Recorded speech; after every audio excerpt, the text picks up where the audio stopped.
Welcome to the Hollywood Outsider, an award-winning podcast dedicated to film and television. This week we are talking about bringing characters back from the dead, cliffhangers in movies, unlikable yet lovable characters, and weird casting choices. Let's get on with the show. My name is Aaron Peterson. I'm your host, and also with the podcast is John Davenport, Troy Heinrichs, and Amanda Sink, and we are technically gone this week. You see, Amanda and I are actually at South by Southwest, the film festival. So this is going to be a compilation of 4 of our most popular topics from last year, kind of put together so you get a best of the best package because we don't have time. We're too busy seeing like 412 movies that we're going to bring a podcast to you next week. And we'll have some pretty exciting clips into panels, Q&As. We'll have some scoop on The Lost City, Bodies, Bodies, Bodies, Halo, and a lot of other things. So keep an eye on that. Our South by Southwest episode is coming next week. But right now we have a compilation episode with myself, John Davenport, Troy Heinrichs, and Amanda Sink. We're all combined in there. And hopefully you guys have a good time listening to it. We're going to start with bringing characters back from the dead. Then we're going to sashay into cliffhangers in movies before we get to unlikable yet lovable characters. And then final out with weird casting choices. Thanks everybody for listening. Be sure to share the show with your friends. We're always available at thehollywoodoutsiders.com. We're on @BuyPopcorn on Twitter. The Hollywood Outsider is a Facebook group that you have to find. It's a private group with 1,000 plus people that talk about movies all the time. And also, we're on Facebook at The Hollywood Outsider. So there you go. Thanks for listening. Let's get into the show, and we'll be back next week with a brand new episode. Take care, everybody.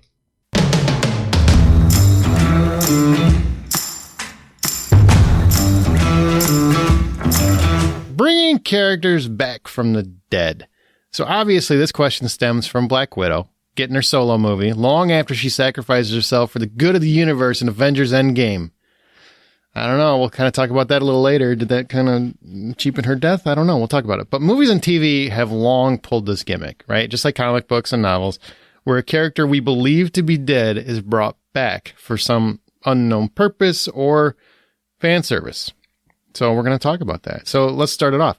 Do you have a hard stance in terms of the idea of bringing back characters who were clearly killed? And I don't mean we didn't see them die, like the Hound in Game of Thrones, right? We never saw him die, so it's not really a death we just assumed. I'm talking people who were dead. Like Han. Like Han in Fast and Furious. Yeah. He is so dead. He literally became a barbecue at his own death. So, but whatever. Do you have a hard stance on that? Do you have a hard stance in terms of how you look at that? Where a movie or a TV show retcons that and kind of just pulls it out of their ass that, no, the character survived miraculously. I think it depends on the universe that I'm in, whether it's a TV show or a movie. If it has some sort of supernatural element where it can bring someone back to life, I'm more forgiving of it. It does cheapen the stakes, though, so the writers have to work harder to win me over in my anticipation of any potential death that they may be facing, because I've already, at that point, I've seen them survive death or come back from death, I should say. Right. And so then it's a challenge for me to buy into the stakes. But when it comes to something where that's not the case, and I'll go back to Fast and the Furious, it's a franchise I'm not going to stop watching because of it, but it does irritate the hell out of me. They've done it twice. They're just blatantly like, yeah, we'll fake it and it'll be fine, or we'll bring them back from the dead, or we'll just change things. Man, they made 2 whole movies about the people that died that came back. I know. 2. I know. It's ridiculous. So it pisses me off, don't get me wrong, but it depends on how dedicated to the series or the franchise or movie of if I'm going to continue watching or not, how much it pisses me off. Yeah, I mean, the big thing with death, and it's about story. So if you're going to kill off a character and it's going to cause other characters to have certain story arcs, and then you come back and change it later, I think that is absolute garbage, right? If you can say the quote unquote fake death was written in from the originating point, So like we always knew they were never actually dead, then I think it totally works fine, because like, that also drives good story. And because then you can say like, oh, because this, they made this decision, it affected all of these people. So when they come back to life, then it's a question of, well, how do these people interact with the fact that they've been duped? And if that's part of the story, then that makes sense. If it's just, oh, we wanted to bring him back or her back just because we like the character, or because ratings made, they plummeted after that character died, and uproar and all that stuff. Yeah, intentionality. I never like it if it's not woven in this story. Like there's some shows where I think I've heard Supernatural, it fits really well. I don't watch Supernatural, so I can't speak to that. But I know like in Game of Thrones, when you've got the Hound wasn't explained as dead. But then you have characters like Jon Snow who you understand because it's built into the actual mythology of the show that it works. Like things like that would work. So I'm okay with that. It's when you're talking about a show that deals with cops or something where it's not supernatural in any respect, and somehow that character survives. I mean, Dallas is like the big one, right? I mean, in terms of when Patrick Duffy dies and then, it's all a dream. What? No, it wasn't. That probably pisses you off even more because of the dream thing. I hate dream sequences. I don't like dream sequences. It's just a thing. I don't like it. Every time one pops up, I'm like, man, you lazy sumbitch. You can't think of something better. But anyway, so I'm never a fan of it. There's like a few things in storytelling that I really hate. Coming back from the dead without a real solid world universe reason. Twins and twins. Those are I hate twins and triplets. How do you feel about triplets? I like them 3 times as much. Or I hate them 3 times as much. I don't like them 3 times as much. I like actual triplets. They're wonderful people. I'm sure they're delightful, and they're all similar in a myriad of ways. But in terms of in storytelling, he's not dead because he had a twin. What? I hate that. I absolutely hate that. That's worse than bringing a character on a back. Separate note, how do you feel about clones?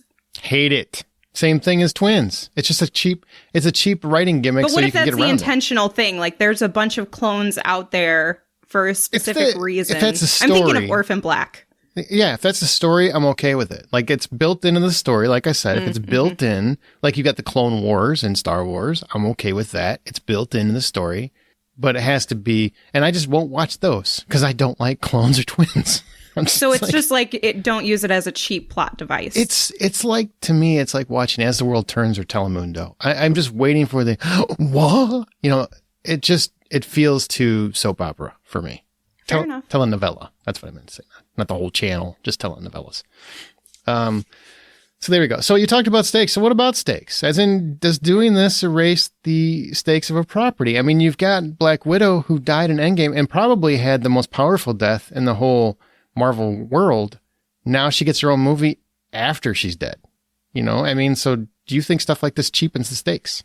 I don't think so. I mean, especially in the terms of Black Widow, having just seen it right before we recorded the podcast, I thought it was really well done and how they were able to do it.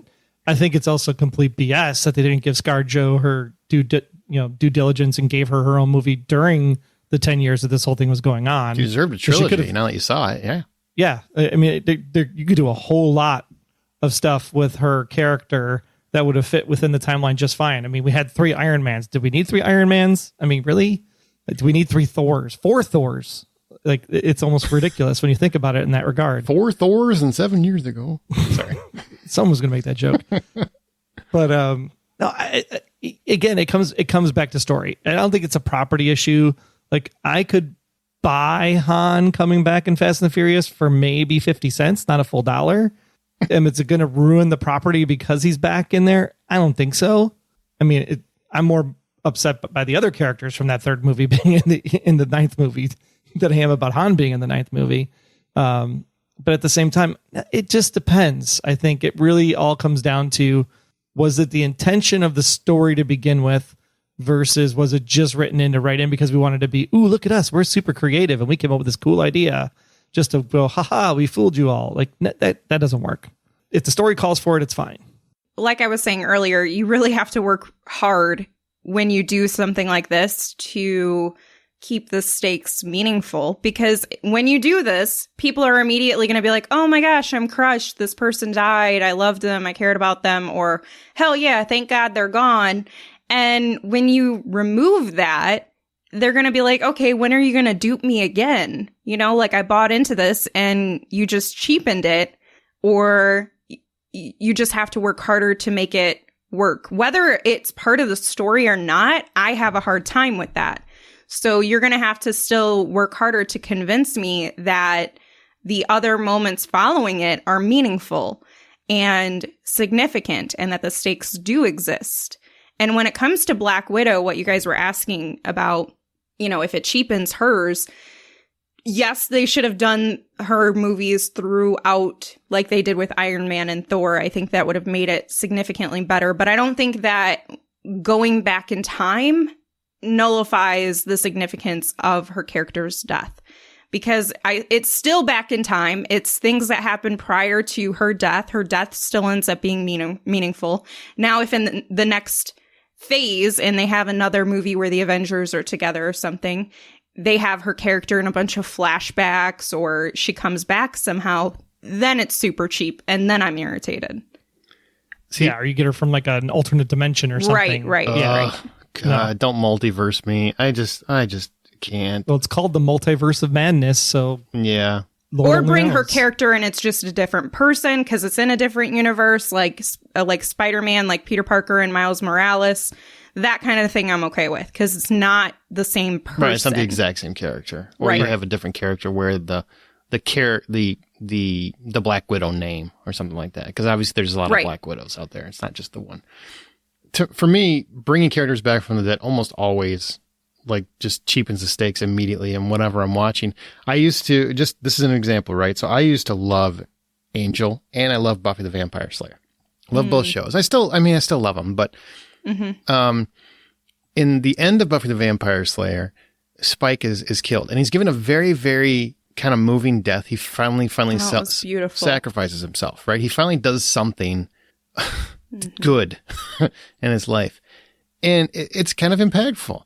And then he comes back the very next season in Angel, and it's almost like nothing really happened. I mean, he didn't really do a whole lot. He didn't really sacrifice himself. So for me, every time I've gone back, because I've rewatched Buffy several times, I've rewatched Angel several times, it didn't really hurt the impact of Angel in many respects. But when I watch that Buffy finale, every time I feel zip. Nothing. Because I know he's fine. He's not coming. He's coming back. So to me, it completely killed a wonderful character moment that I really loved until then. I still get teary-eyed. Oh, that was two fascinating takes that you both talked over each other. So I'm kind of, can you separate it a little? We'll let the Buffy fan go first. I still get teary-eyed. Whenever I see Spike, because he ultimately still made that sacrifice, but it affects me in Angel. It doesn't affect me in Buffy. Okay. If that makes sense, because the stakes were still there in Buffy. Buffy didn't have any additional episodes because that was the series finale. And then in Angel is where it starts to change because then he's there and he's back. And so it affects me there. He raped her. He raped her. Yep. He raped her. He has no redeeming quality whatsoever. You may think he was going to get his soul. You may think he was doing a good thing. Spike has always been about Spike. And that was complete garbage. Angel should have come back in the finale, and Angel should have been the one that sealed the deal. That would have been the true ending. Spike, hot garbage. Like, well, it totally I think was the like, rape didn't align with his character at all. That was weird. Like, he was a vampire. Like, what are you doing? He's evil. Like, Spike's a fun character. Spike's like the Barney on How I Met Your Mother. He's a fun character to watch. You love and enjoy him, but he does not get the redeemable moment. Like, Willow should have closed the void or something, or Xander could have closed the void, or Charisma Carpenter's character Cordelia could have closed the void. Anybody, Giles could have closed the void, come back from the dead. I don't know, but anybody but Spike. Like, that just, it cheapened it for me. I hated it. He's the only character where I pretend like that didn't happen because it just did not feel. It didn't feel like a natural moment, like this was the progression for him. I was just like, where is this coming from? You know what I mean? Like, they just made his character insufferable. It's coming from the fact that because he did something from a selfless act, the powers that be gave him his soul so that he could come back to life to go on to the other show. That is the only reason Spike was written in that way. All right. Well, let's discuss some times where it worked or didn't work and why those stuck with you. Amanda, you kind of started with Buffy, right? With Buffy, because her first death was fantastic. And one of the... Oh, it was amazing. They ruined it. And not only going to the network, but they completely ruined that death. It was a great series finale. It would have been. Yeah, I love... And you're talking about the second one, right? Yeah. Any of her resurrections, really. Yeah, so her first death was fantastic, and I love the way that she was brought back. Because it was like, okay, you can die for a minute or two and still be brought back. That I will buy, where she technically died. And her last death in season 5, right? Season 5? Yeah, the season 5 finale. She did the most amazing thing where she sacrificed herself. She was at peace with it. Everything was great. And then the show got renewed and they didn't plan on it. So then they had to find a way to bring her back. And it was like, it was really hard because it was such a perfect way for her character to go out and for the show to close up.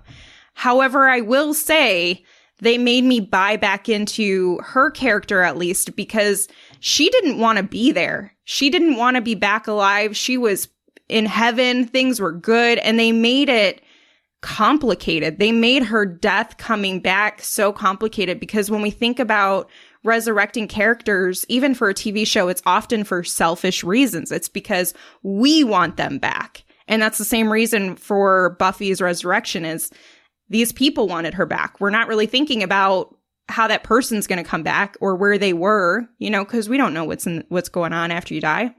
And so I actually really liked the writing of that, of how they handled her coming back into the world. It wasn't all butterflies and rainbows and like the Slayer's back. She's ready to do her thing.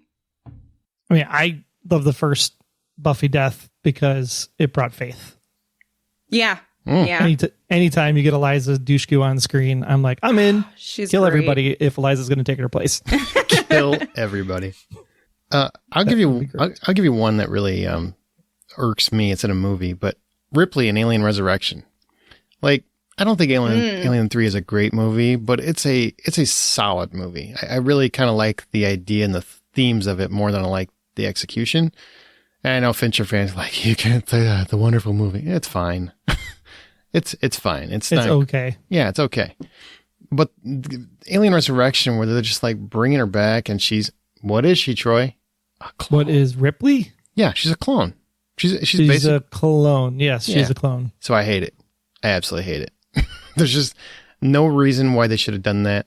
Like, expand the universe, do something different. I know Sigourney Weaver is awesome. I think we can all agree Sigourney Weaver is freaking awesome. On the same token, move past it. She had her arc. It played out. Let a character be dead and move on. Commit to the choice you made. So that one always really bugs me. Just bugs me. That and Phil Coulson really pisses me off. Man. Phil Coulson pisses me off because that's probably the only really impactful death in Marvel anymore, simply because of the fact that they're all so non-impactful. I mean, Black Widow, she got her movie. I'm still thinking she's going to come back into the universe because of the multiverse. So it really hasn't completely impacted me. So Phil Coulson was one where I actually like got hit in the gut, and then he gets a TV show. I'm like, look at Marvel. You die and you get a TV show. What a great deal. We're talking about ones we loved. You can go either way. I think we've kind of talked. I mean, like Jon Snow, I loved, and that came back. But I already talked about that one. So yeah, you can do either way. Well, just talk about anything that bothered you or didn't bother. I'll do one good one and one bad one from the same TV show, and that is Revenge. Oh, are you going to say the one I was going to say? Probably. I hope so. Do it. The one that was bad. The whole premise of Revenge, for those that haven't seen it, is Emily Van Camp plays the lead. And she's on a quest to basically take down everybody that was responsible for her father's death. Well, at the end of season 3, that pretty much happens. And now with his name cleared, he's like, all of a sudden, right at the end of season 3, at the start of season 4, he shows up alive. And you're just like, WTF. Come on, this is so dumb. I was so angry because they only did it so that they could get the 4th season. And it just like I thought season 3 was going to be it, and it was perfect. It was like boom, boom, boom, simple Netflix series. It would have been awesome. But no, they have to bring her dad back from the dead because he was never actually dead. I hate that. That's the trope I can't stand. I can't stand where they're dead, but they're not actually dead. Yeah. People go to the funeral. You'd think they look at the body. Oh, no. Oh, by the way, it was a closed casket. Nobody mentioned that before? Nobody. In 3 years, no one mentioned that it was a closed casket? Okay.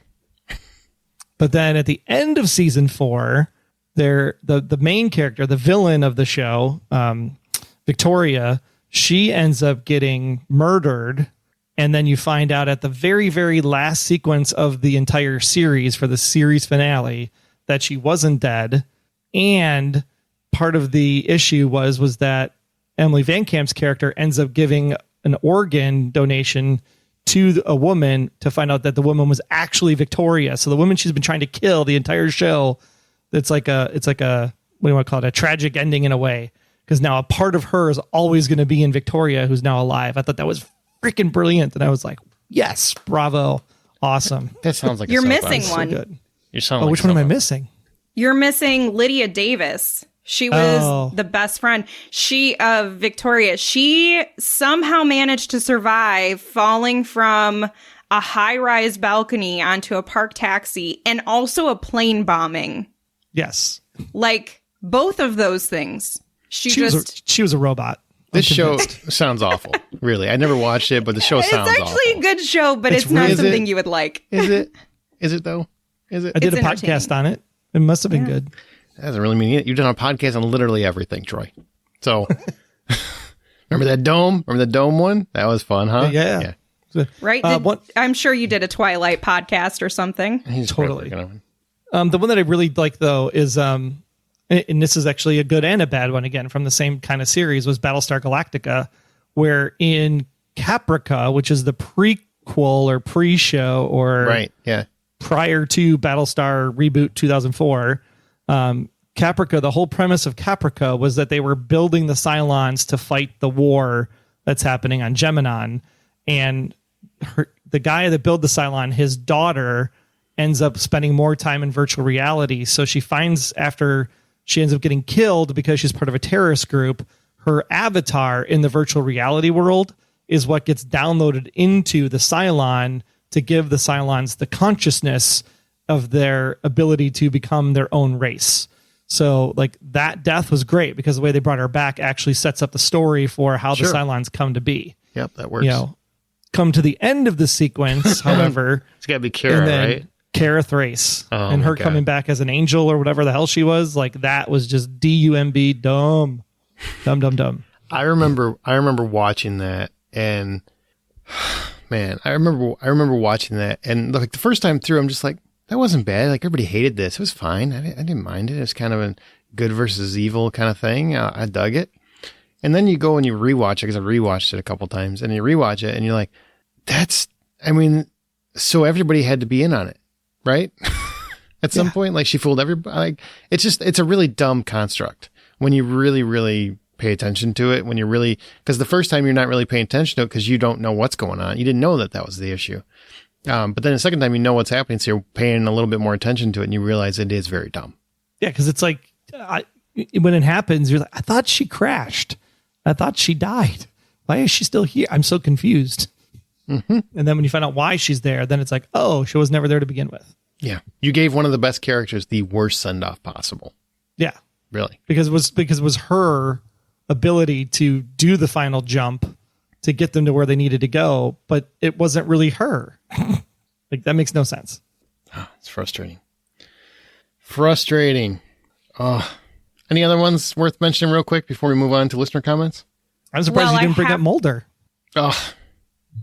Well, because you're the X-Files guru. Did he didn't die though? I mean, did he? He died. No, he just disappeared. I never thought Mulder was dead.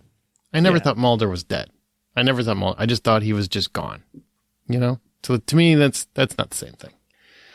But cigarette smoking man, I'll go to another X-Files one. Bringing him back for the resurgence, they can go to hell. Chris Carter can go straight to hell for that. That was the cheapest cop out ever. Because he blew up just like Han. A frickin' rocket went right at the man. He blew up. I don't know how exactly you can explain to me that he dodged that bullet, but I'm not buying it. It's nonsense. So there you go.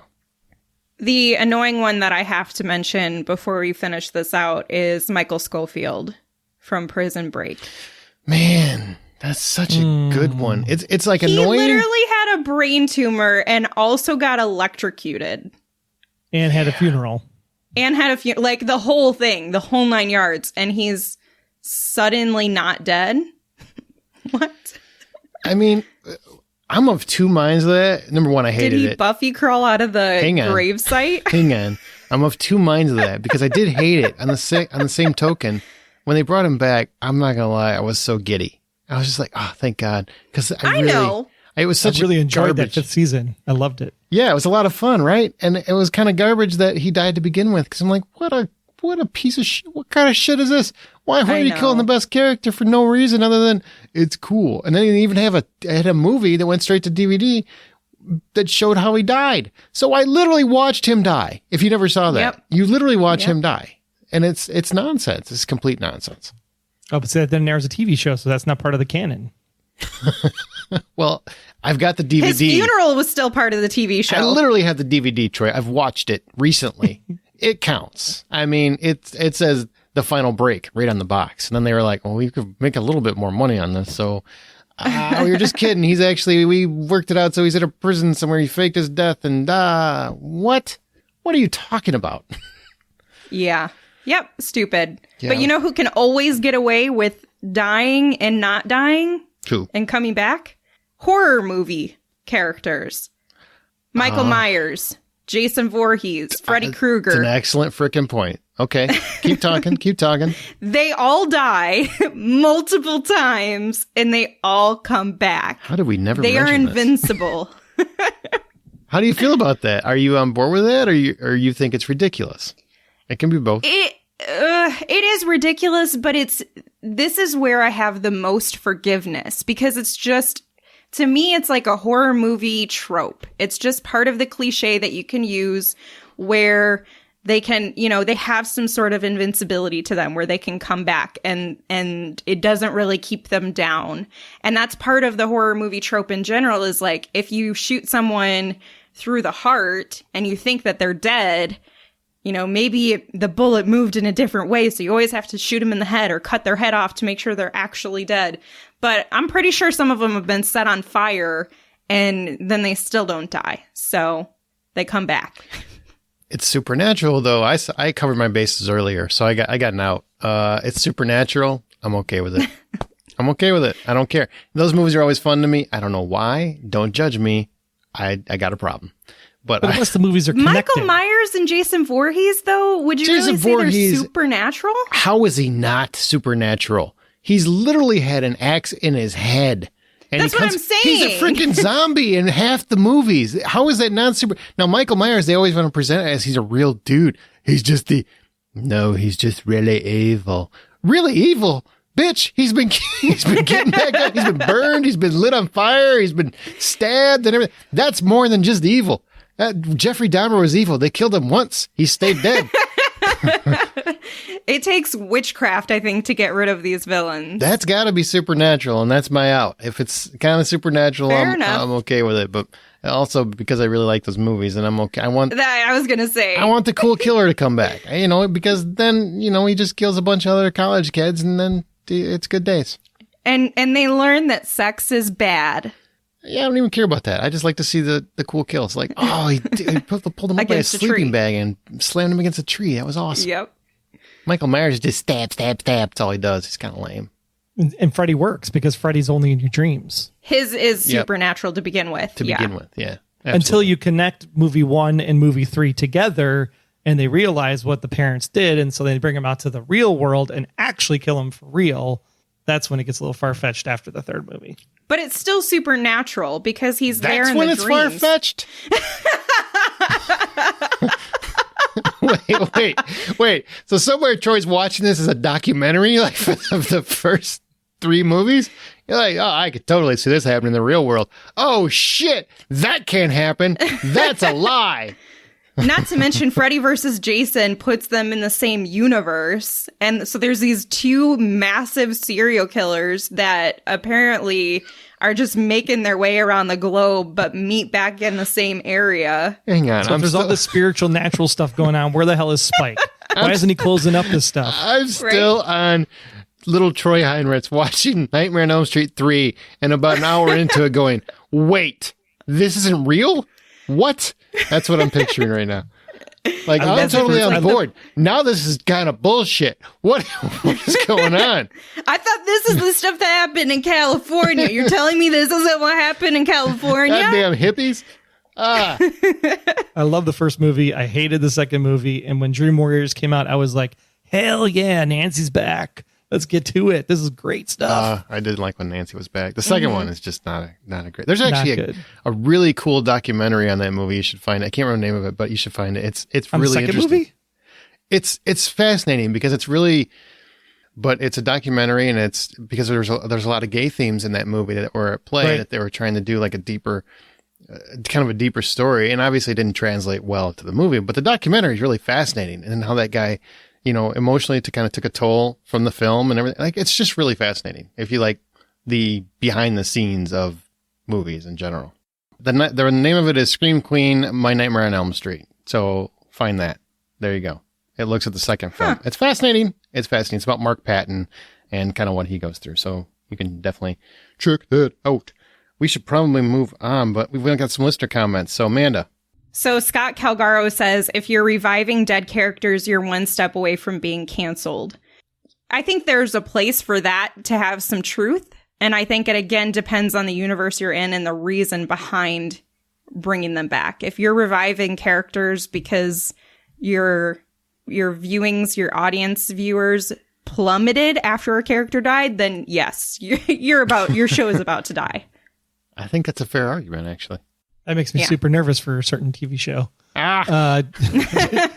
Is this the TV show Who Must Not Be Named? He Blacklist? Can only do it once an episode. I did it for him. You're encouraging him. Don't do it. No, I said once a quarter, didn't I? Or once a month?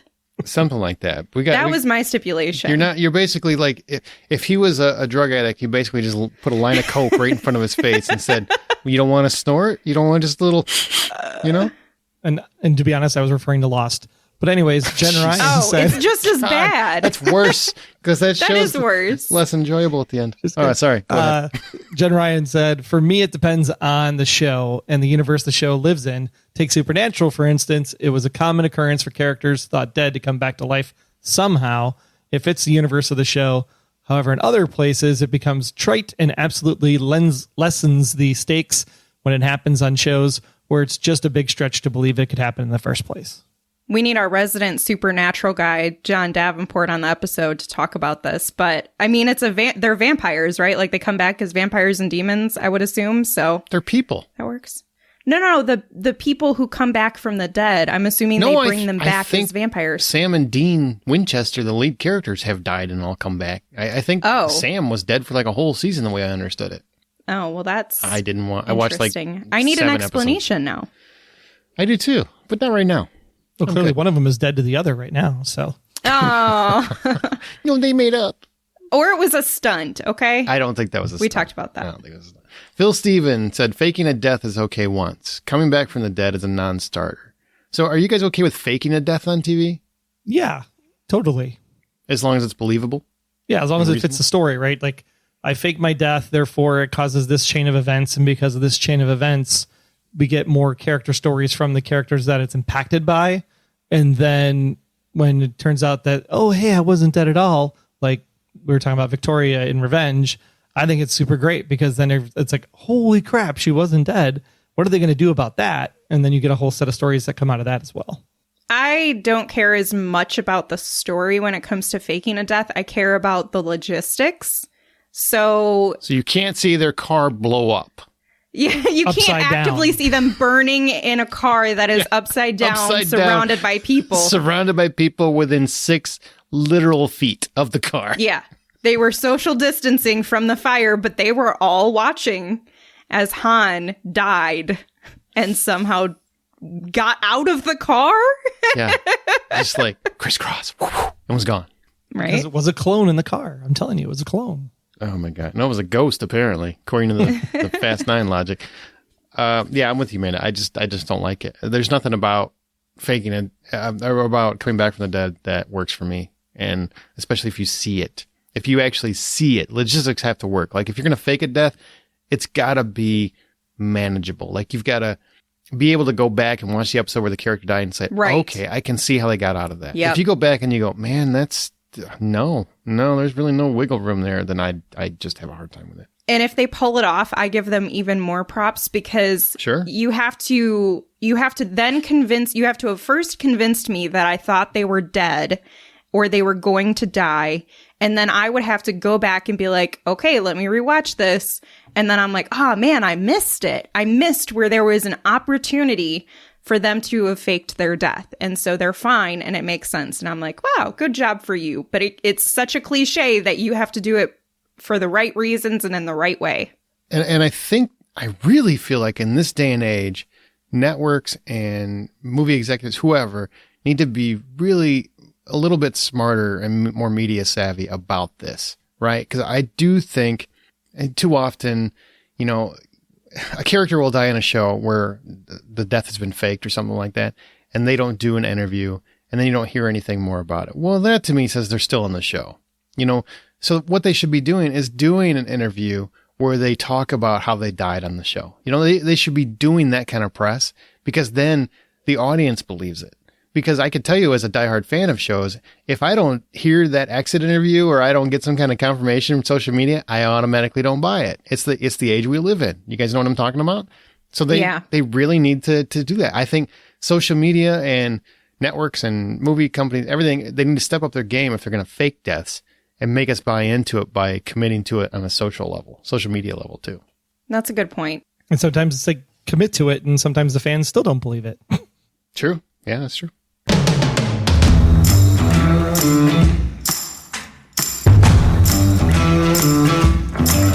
Troy, we talked about this. Dune ends pretty distinctively on a cliffhanger. A lot of other films have done this, though it's pretty rare that the first film in a series has. So I just want to talk to you. I mean, do you like this aspect? Do you think it's good to do this on a first film? I think that, like I mentioned The Last Airbender with M. Night Shyamalan's version, and the fact that it was supposed to be 3 books. Everybody that knew the source material from Nickelodeon knew that it was 3 books in 3 parts. And if you're going to go into doing something like that, you have to do like Lord of the Rings did, where you film everything all at once. And if you film everything all at once, at least then you have something to put out. Even if it wasn't great, it's still content that you can release in different formats, whether it's straight to DVD or straight to DVD. Look at me with my age. Straight to streaming or on demand or some other feature. At the same time, it's like, yeah, Dune, I can't, with how magical and beautiful and expensive as it all looked, I can't imagine why they wouldn't have done it if they knew it was going to be 2 parts and record them both at the same time. But at the same time, Back to the Future, when it first came out and it ended on that cliffhanger, and you were just kind of like, holy crap. It's like, is this going to happen? Like, are we going to get a second movie? Is there going to be a second movie? It was a cool way to end on a cliffhanger, hoping for a second movie, yet not knowing if you were going to get one. And if you didn't get one, it still works. Exactly. So I think yeah. The idea is that you have to be able to end it with the hope of the future, but still be a finale. That if it never comes back, you can say, oh, I can make up my own fan fiction stories and comic books and whatever, because obviously I'm not going to get a second version of this. Yeah, if we never got Back to the Future 2 and 3, which maybe we'd be better off without them, honestly, we would still have that imagination and going at play because we still got a completed film. Like the story we were watching was completed. And now we've got a bunch of adventures. We got fan fiction, like you said, in our heads about where Doc and Marty go.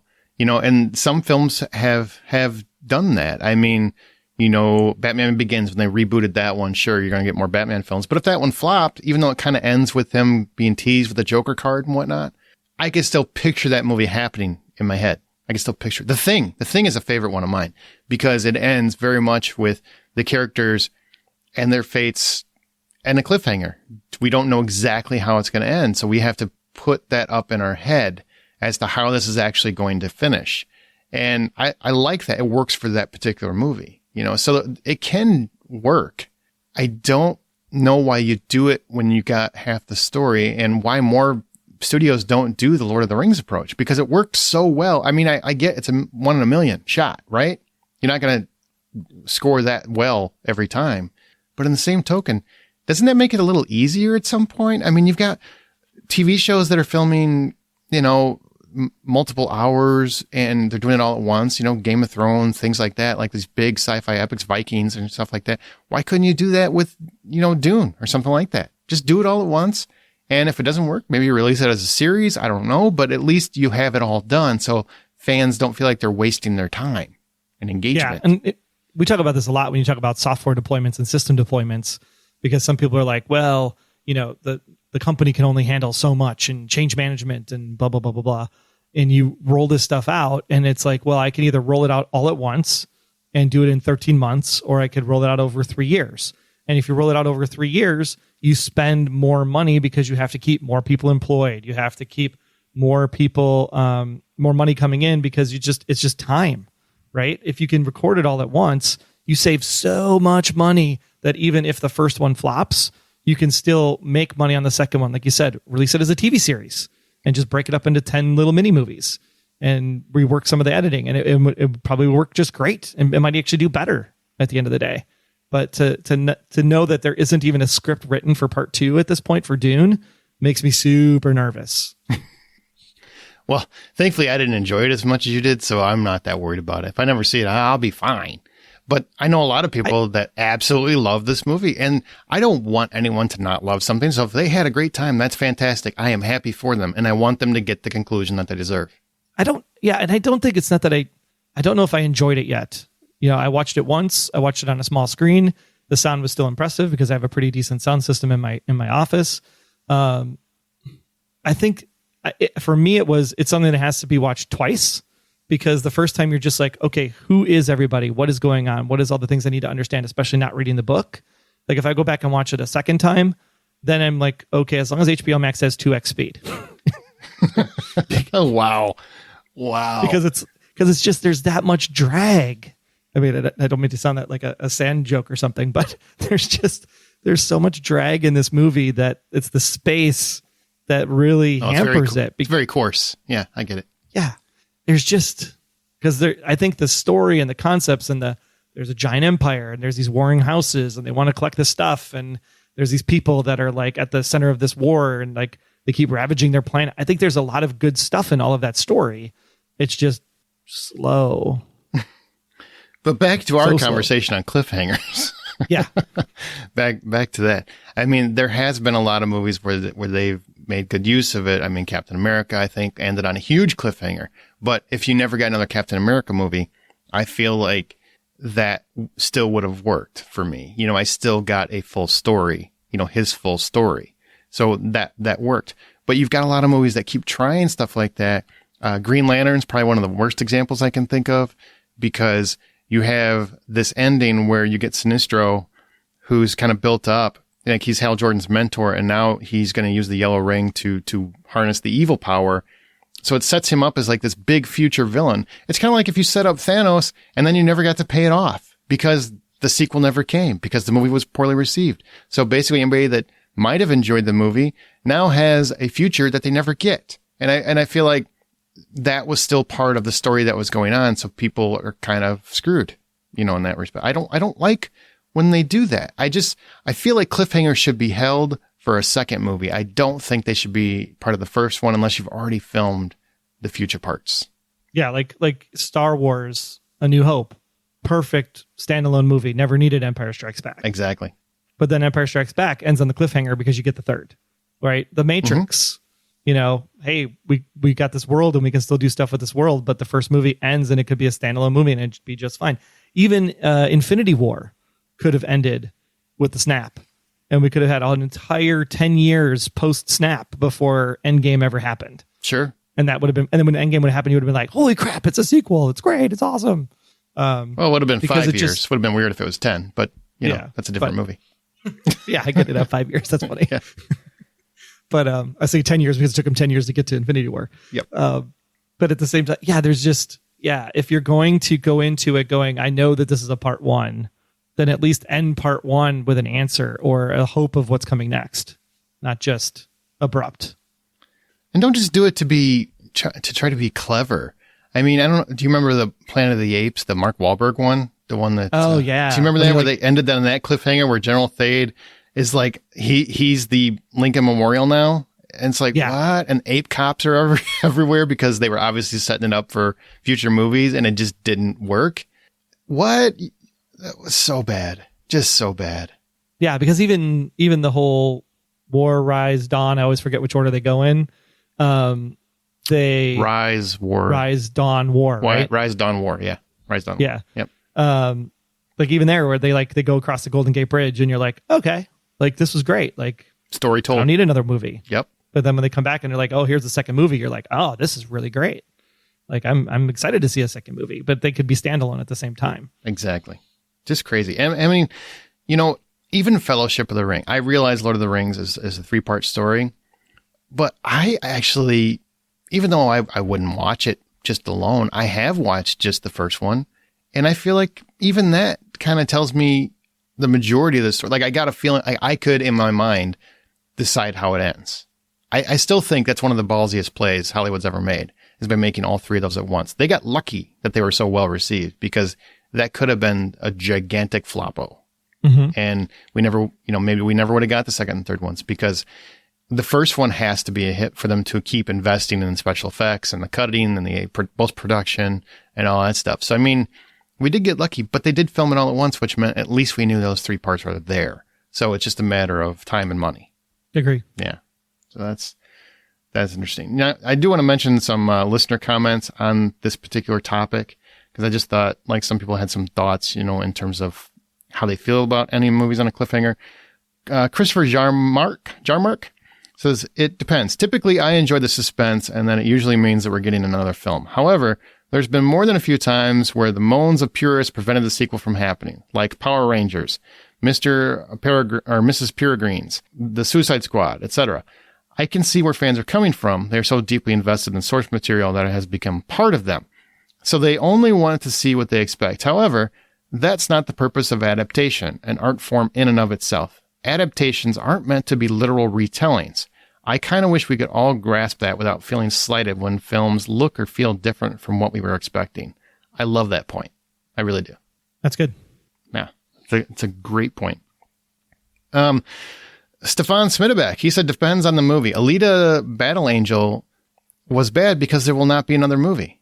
And then we have Marvel that more or less do cliffhangers the whole time and spice it with teases of things to come. It works for the moment they get released, but it is less interesting when years go by. I agree with that. Like that, if you go back and rewatch those movies and you watch them as standalones, it's kind of weird when you get those kind of post-credit scenes or the little cliffhangers for what's to come, See, I think I disagree on Alita Battle Angel because really? At the time when I saw it, I was like, damn, like this is great. This is just getting good. I want more. At the same time, I think it ends at a really perfect place because she's saying like, you can't stop me. I'm coming for you. And the whole movie stands alone by itself just fine. So I don't agree on that one. I do want more for sure, but I think the movie itself is fine as it is. I think it worked, but it surprised me that it was as good as it was, honestly. And by the end, I kind of did want additional ones. So I can see why people would want those. I just could see why people would want those. Last one, Anna Maria Germa. I think it depends on how the ending serves the story. A movie like The Truman Show was kind of a cliffhanger ending, but it works because the film is all about an old life ending and a new one beginning. If the cliffhanger is a result of a second movie that just never gets made, that's just a bad dice roll, I guess. That's a good point.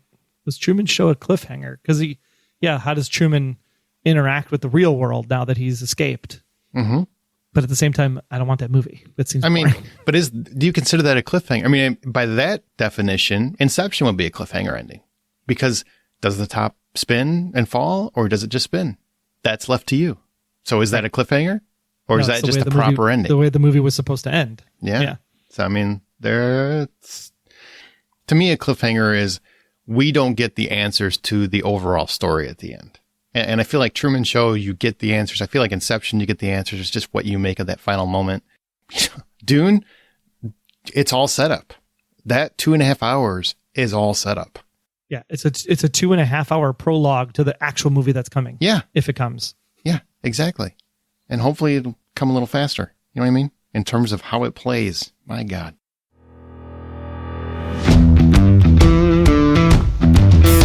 Welcome to the Hollywood Outsider Presents Bad Movie Night. Now, it originally started off as a podcast which took any movie that was deemed bad by critics or audiences and took another look at them, and quickly morphed into a show where at least one of the hosts had to genuinely enjoy the film we were talking about. We even close most episodes with our own positive review. So slap subscribe right now to the Hollywood Outsider Presents Bad Movie Night to guarantee yourself a new episode every single month. And remember, there's no such thing as a bad movie, just movies that aren't good enough for you.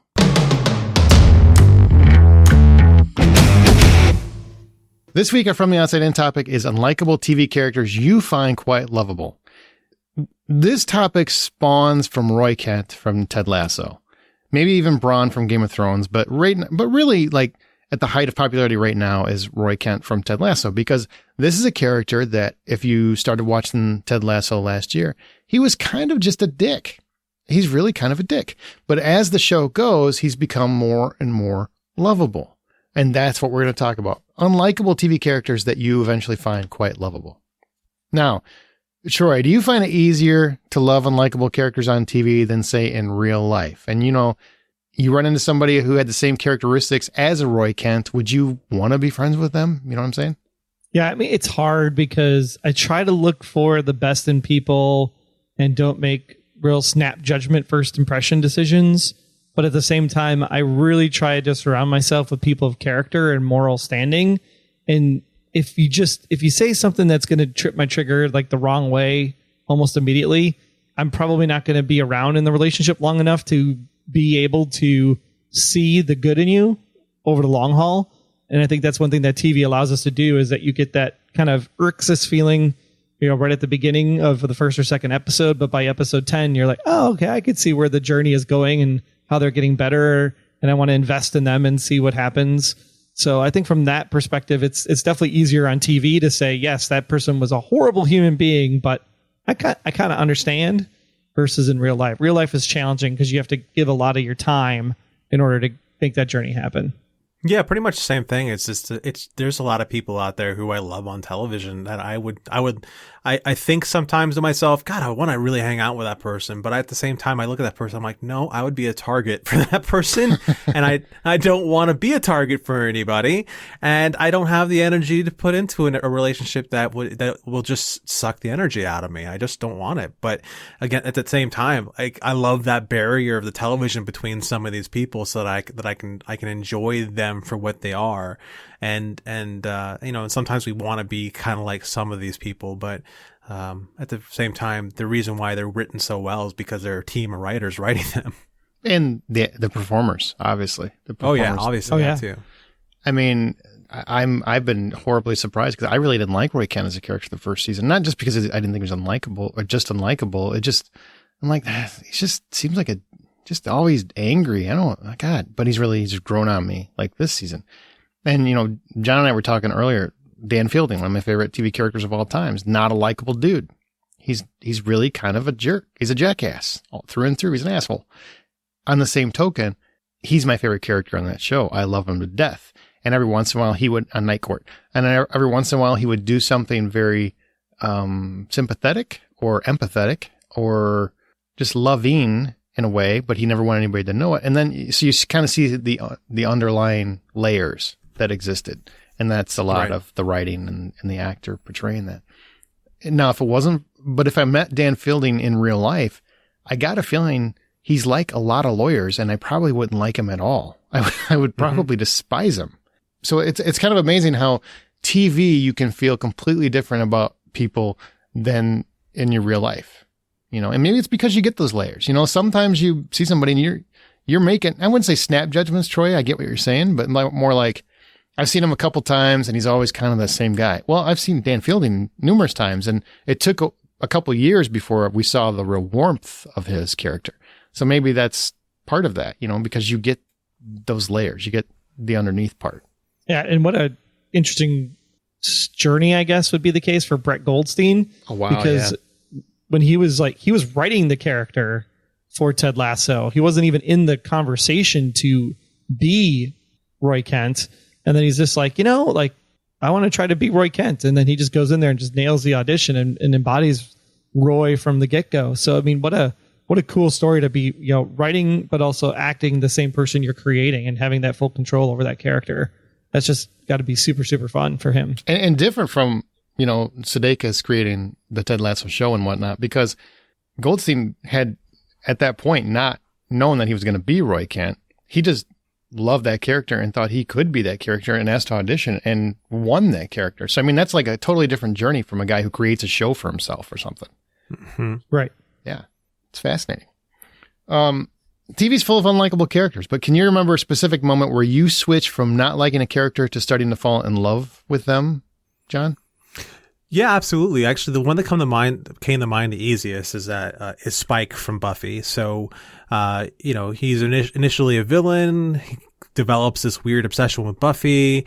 Then he gets kind of rapey and weird, and he's hard to deal with, and it's really turns the show kind of mopey. And thank God, spoilers, he dies at the end of the series of Buffy, but then he comes back to life in Angel, and he's nearly a completely different character just because of the way he plays off of Angel. When you see the differences between those two characters, which are very much, they're both vampires, they both have souls. Only one decided to earn his soul and the other was cursed with his soul. You can go figure out who's who. But seeing Spike kind of be the heel to Angel's like straight man really turned that character around for me, and he became one of my favorite parts of that show in that final season. He's a hard one to like, but he does win you over at the end. He does not. Yeah, I don't like Spike that much. I'm trying to be an advocate for the fans, man, but he did do that horrible crap at the end, didn't he? It's not that he did the horrible. It never should have been him to get the victory. Never should have been him to get the victory. Man, you hear that? Troy's telling you that you're wrong. Just so you know. I am. Well, we don't know who got the victory. That's true. We do. He came back. He got to come back on Angel. Right. He came back on Angel. That's a win. That's a huge win. Well, that was a win, but all those characters had died and come back. So it was a thing. They were handing out like chiclets. Yeah. There was no big deal. It's called no stakes, which means that his big, gigantic, momentous moment of I'm going to do this for Buffy. Yeah, no, complete crap. He picks on Angel at every single moment. In that last season, Angel was really hard to deal with because he was super mopey and he wasn't the cool guy he was at the beginning of that series. So to have him come up and especially that episode where Angel gets turned into a puppet and the elevator opens and he's like, "You're a wee little puppet man," Troy, what about you? What's one that comes to mind where really you really switched on a character? Oh, I mean, how can you not go to one Benjamin Linus in Lost? Ooh, that's a good one. From the get-go. Well, we probably could. How could you not go to Benjamin on Lost? Right. I mean, I could go a different way, but Ben Linus, this happened during the pandemic where I was, of course, rewatching Lost for the 100th time. And there was an episode that I got to I think it was in season 6, and it was the flash sideways where Ben gets constantly beat up and gets run over by the car and all this other stuff. And he has this conversation with Ilana on the beach, and he's like, "Well, I'll come with you." And she's like, "Why do you want to come with me?" He's like, "Because nobody will have me." And I was just like, I don't know what it was in that moment, but I just lost my stuff. And I've never cried in that sequence before. And I think it was that, 800th time through that I finally was like, I get the character of Ben finally. Ben was this guy who was promised all these things and then never ever was put first or made to feel special. And you can just go that's called being people are being a bully to him. And so that's why he acts out the way he does. And to kind of finally get some kind of redemption at the end, obviously, with his conversation with John, I just thought, you know what? Ben might have been an asshole in season 2 and 3, but as that series goes on, you're just yeah, I kind of get Ben, and I understand his character and I understand his plight, and I feel bad for him, and I love the character now. Yeah, what's funny is I have a bunch of these I could rattle off, but one that really just kind of blew my mind, and it's more recent, which I don't usually like to pull recent, but it's it seriously blew my mind because I've hated this character for 30 goddamn years. Hated him. Johnny Lawrence. Johnny Lawrence, and in Cobra Kai. And shout out Jennifer Miller. I know in our group she mentioned him too. But he is a character I hated him in Karate Kid. There was just nothing redeemable about him. I just thought, what a douche. He was just like a lot of kids I knew growing up. I mean, he was just a bully jackass. And then Cobra Kai comes along, and this whole show is built around the fact that the Karate Kid is now going up against Johnny Lawrence again. And Johnny Lawrence is just down and out, and he's kind of, his whole life was destroyed by that moment, like sweeping the leg. That whole moment ruined his life. His own fault in many respects. On the same token, he never really took responsibility. So he's this very unlikable guy who's kind of rude to everybody. He's kind of a douche. He's had every chance in the world, and he just keeps falling on his ass. He can't get his life together. And the show is about a guy who is redeeming himself through small but meaningful moments. You know what I mean?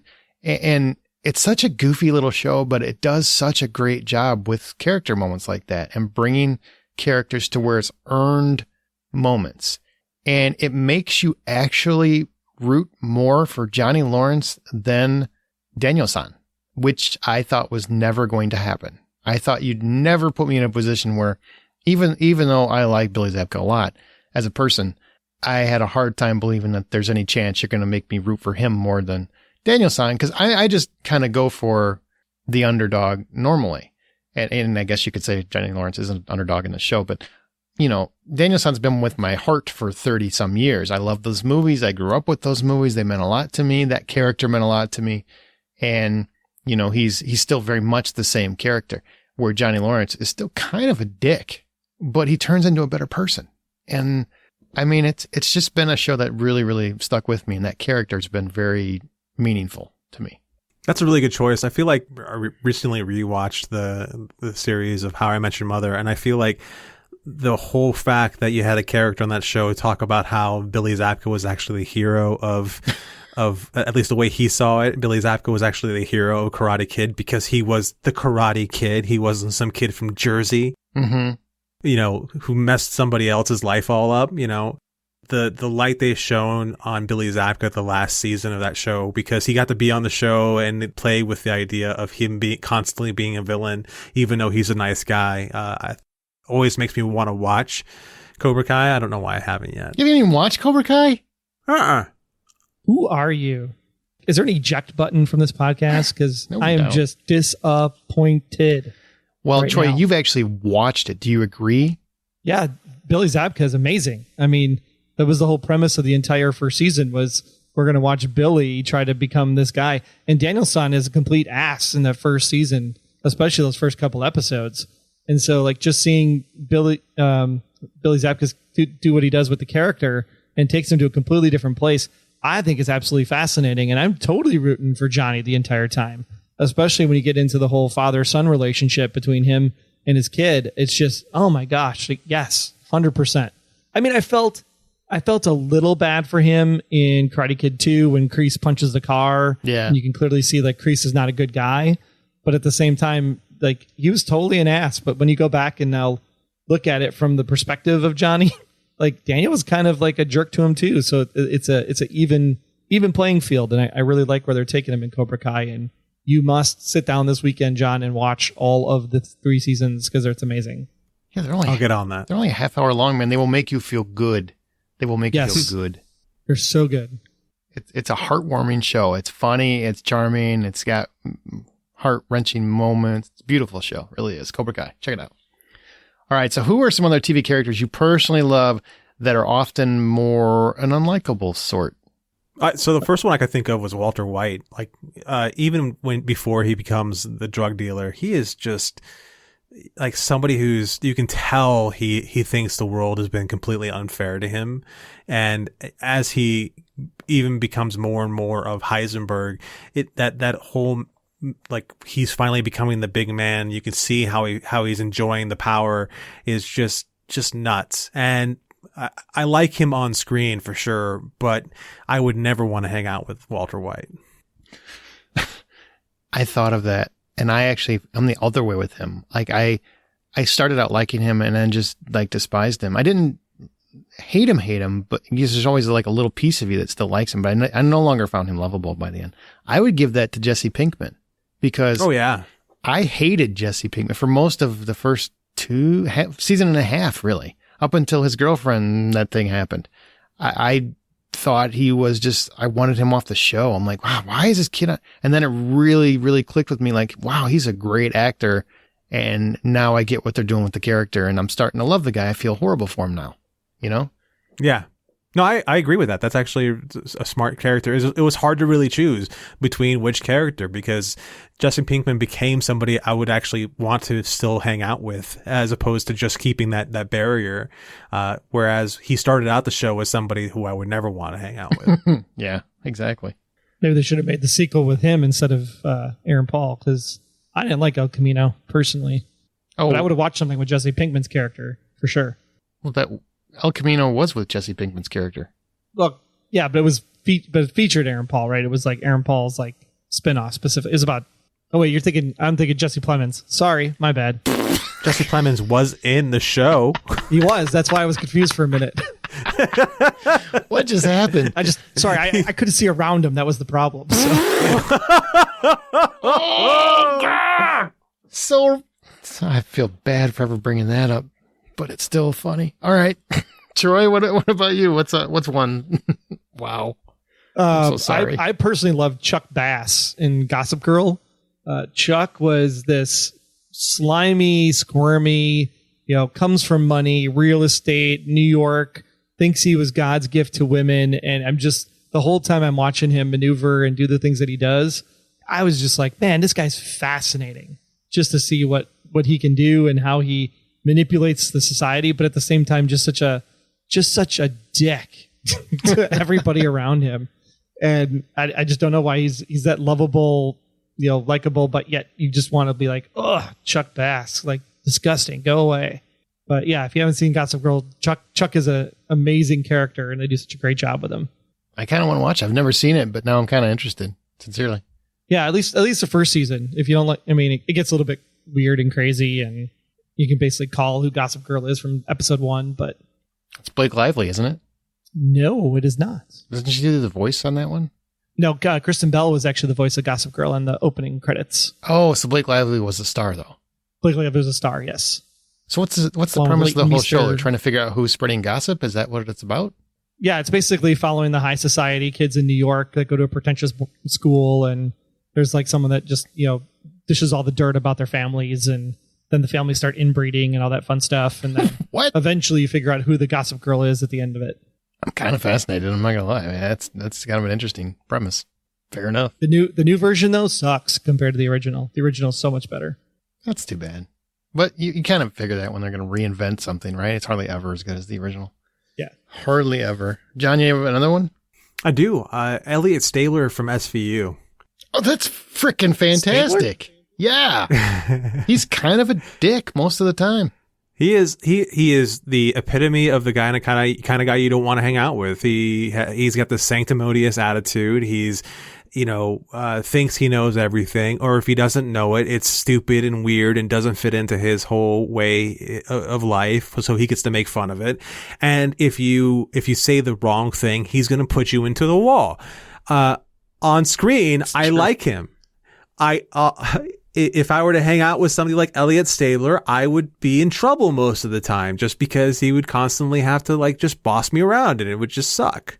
I've thought that watching the show because my wife loves SVU and she loves, seeing Olivia and Stabler together, and she's like, they're a great team. And when he came back on his new show and she was so excited, and, and I'm like, obviously it's because he's this domineering, strapping man. But I promise you, if she knew that guy in person, she would hate him, which is fascinating to me because I know her. She hates guys like that, but somehow this guy works for her. So either it's because Christopher Maloney has just got great skills or great physique or whatever, or he just got the charisma. I think it's that. Is it? Is the physique, does it? I think it's his charisma and his great physique because he is somebody who's fun to watch on screen. He's a hulking menace of a man.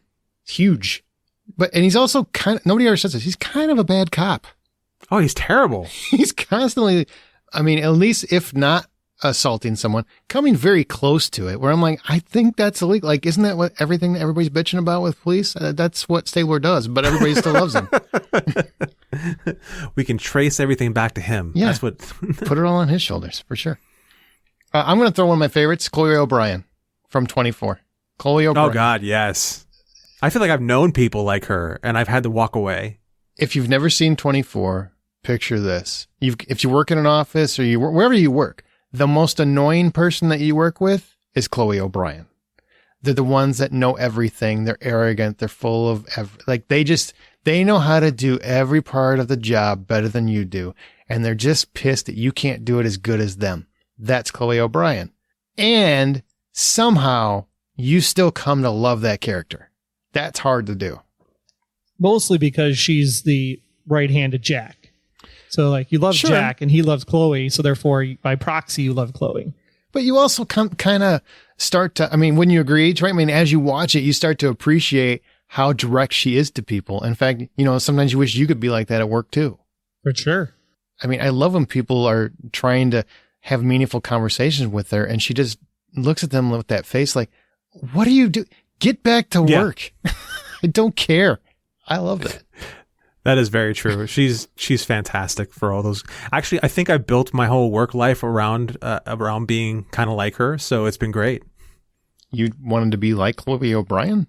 Yes, I want people to leave me the hell alone. Troy, do you have any other ones you want to mention? That's why he lives in the mountains now. Yeah. Arvin Sloan from Alias. Alias. Good call. Yeah.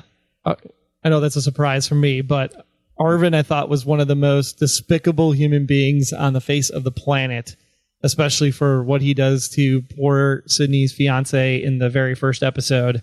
And I'm just like, this guy is like the worst evil of all evils, but at the same time, he is so smooth. He's so cool. He's got the right things to say. He knows how to get shit done. And I'm just like, man, like, if I was to run an organization, like, I'd be Arvin Sloan for sure. I'd be like, can I be your right hand? Be your security guard? Something. I just want to sit by and learn from him because it just was so calculating and fascinating to me. I love that pick. I love that guy. I was glad with how his character ended too. Exactly as it should be. Exactly. It was a great ending. One more round. Do you have anything else? Yeah, I'm thinking Colin Robinson from What We Do in the Shadows, the TV show. Interesting. Yeah, he is not one of my favorite characters at all as far as like if I were to hang out with him, but he makes me laugh every time like he does something on the show. Like every time he's doing something, and it's so subtle the way the actor plays him, which is Mark Proskich or Proskich, whatever it is, but it's Prokschch. But he's so subtle about everything, and they use him so sparingly that it always makes me laugh to see what he's doing. I'm gonna cheat and just do two, but I want to, that way we don't have to come back to me. Carla on Cheers, I think is somebody who everybody hated, but yet somehow loved. She's probably the epitome of this character, honestly. Or Archie Bunker. Archie Bunker, I guess, would be in there too. I mean, I did not mention Archie Bunker. My God. And also the Roses on Schitt's Creek, like the entire family. Oh, especially the beginning of the series. That's what I'm saying. Like they started as the most unlikable people ever, and then you come to absolutely love them by the end. Oh yeah, I would hang out. But see, the difference is I would actually hang out with them by the end. I would not hang out with them in the beginning. No, I agree with you. Like roughly until season 3, I wouldn't hang out with them. Right. Well, should we finish on probably one of the best ones of all, which is former President Charles Logan from 24. Oh my God, that's tough. Charles Logan is just the most despicable human being in the world and the worst president, even worse than some of our actual presidents, I think. But at the same time, his character added so much to the show that you could not like him because it was the only person that ever got under Jack's skin to the point where he almost pulled the trigger instead of actually arresting him. That scene at the end of that 5th season, when he's just face to face with Charles, you're just like, oh my, like what's going to happen? Like just shoot him. And you're like screaming at the screen to like have Jack shoot him. And you know, that's not his character, but you're like, shoot him, just shoot him in the face. So for that reason, I love what he brought to the character and brought to the show because it was a great season. Yeah, he had this knack for displaying, I don't want to say a vulnerability, but almost, I mean, he was a weasel for sure, and he did some horrible things. But you also kind of felt bad for him, like he was way over his head for most of his tenure on that show, right, on 24. Yeah. And yeah, he had like a naive ability to him, but yet still calculating at the same time. Yeah, he had naivete. He definitely had that about him. And sometimes I would feel bad, like, well, maybe I kind of feel bad, like he doesn't know what he's doing. Like he doesn't know how far he's gone. But then he would be so calculated and cold and like, okay, maybe he does. I don't know. And then after the 5th season, they brought him back, and yeah, he really kind of wins you over with a redemption-ish story. Kinda. You know, I'm just going to piggyback off of this real quick because I find Jack Bauer somebody who I would never want to hang out with. You should have. Would not. Damn it, John. Damn it, Troy. What schematic, Jack? What can I do? What can I do to make this freaking stop, Jack? Jesus. Yeah, if you really think about it, all he does is yell at all of his coworkers. Yeah, all the time. All the time. What a the only time he never yells is he didn't yell was in the first 2 or 3 episodes of season 1. And then from there on out, he's just like, God damn it! To everybody. Yeah. Yep. I love when they came back, was it Live Another Day? And he comes back and he's just randomly killing people. Like he just doesn't, he's done. I'm just tired of even trying to dance around this. I'm going to shoot you in the face. He shot that one dude's wife in the leg. I still think it's one of my favorite TV moments of all time, where he's interrogating a guy and he shoots his wife in the leg to get him to talk. And I'm like, Jesus Christ. I remember yelling at like, Jesus Christ, he's my hero, and I tell everybody how I love this guy, and here he is shooting spouses. That's not right. Gets the job done. Good conversation. We had some listener ones, and I want to mention a couple of them real quick. Well, I got one from Magnus Broman. He mentioned Gaius Baltar from Battlestar Galactica, which I think is a fabulous pick. That is a pretty fabulous pick. Responsible for the entire crippling of the whole human civilization against the Cylons. But yet, as his journey goes along and you understand his plight and he gets into the whole religious concept of what the Cylons stand for, it's fascinating to watch his character morph as the entire series progresses over the 4 seasons. So yeah, that's a good one there. Well, and also in that same thread, because we always post the topic in our Facebook group. If you ever want to join the Hollywood Outsider on Facebook, you got to search for it. It's a private group. You can participate in these comments. Stefan Smitterbeck also threw in Admiral Helena Kane from Battlestar. Remember her? Good pick. From Pegasus, right? Yep, from Pegasus. Yep. That's interesting.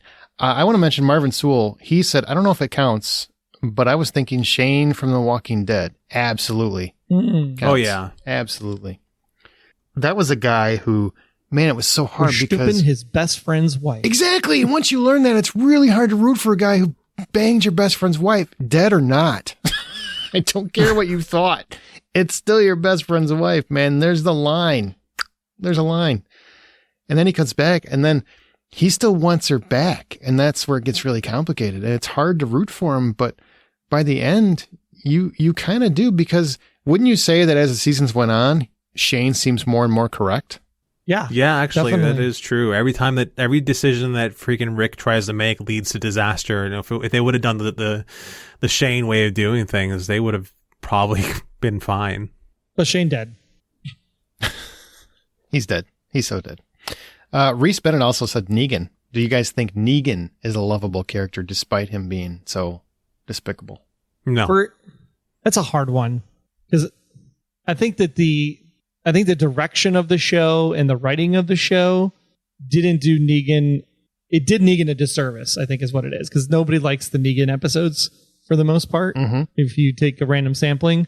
At the same time, Jeffrey Dean Morgan plays that character so well that you have nothing but complete respect for his just gravitas in the entire sequence when he thinks he's all that, and then just how he gets humbled, as it goes along. And then even in these, more recent seasons where he's now part of the community, it's a very fascinating journey to go like, I don't trust this guy any further than I can throw him. But at the same time, I really think he's misunderstood. And because of that, I'd like to sit down and chat with him and just figure out what he was facing when he made these decisions to run the Saviors the way he ran them. Does he ever sit down, or is he still like bopping around? Because every time I've ever seen him, he's just bopping around like a freaking in the jail cell behind the doors. It's like on a pogo stick everywhere he goes. Like, are you okay? Do you have nerve issues or something? I mean, maybe you should get somebody. Do you have a doctor around here we can get checked out? Because why can't you sit still? Jesus Christ! Hey man, it's The Walking Dead. You stay still, you die. That's for you, John. That's for you. The last one, Nate Bruce, Dwight Schrute from The Office, and Ron Swanson from Parks and Rec. Both good calls. Yeah, very good. Both calls. very similar characters. I would even say ways. Michael from The Office, because I would not. I know people like I do not want to hang out with Michael from The Office, but he's kind of lovable. I mean, Jan did at least, and Holly.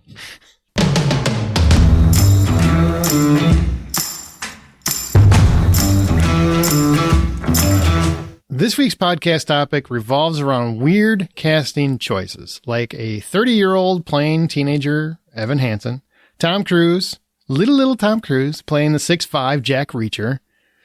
Seriously, if you're a reader of the books, it's not the same character, but he still did a very nice job, but whatever. Gary Oldman playing a dwarf in Tiptoes, a movie that actually has Peter Dinklage playing another role, and Oldman is coincidentally Matthew McConaughey's twin brother somehow. That's true. Look it up. Tiptoes.